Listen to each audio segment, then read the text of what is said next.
തണുത്ത വെള്ളം, ഇങ്ങോട്ട് തിരിച്ചാൽ ചൂടുവെള്ളം. നമ്മൾ ശരിക്കും എന്തപ്പോൾ ഇങ്ങനെ തണുത്ത വെള്ളവും ചൂടുവെള്ളവും?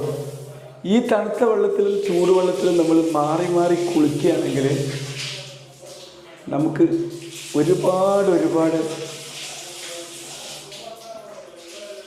ആരോഗ്യ ഗുണങ്ങൾ അക്കൗണ്ടുണ്ട്.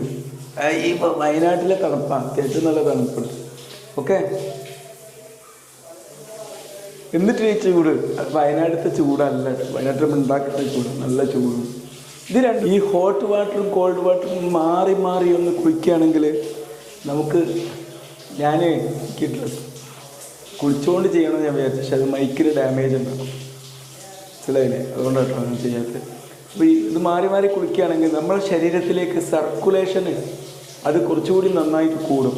അതുകൊണ്ട് എന്താ മെച്ചം, നമ്മുടെ ശരീരത്തിലെ കോശങ്ങൾക്ക് വേണ്ട എല്ലാ ന്യൂട്രിയൻസും അതിലൂടെ ഇങ്ങനെ സപ്ലൈ ചെയ്യപ്പെടും, അല്ലേ?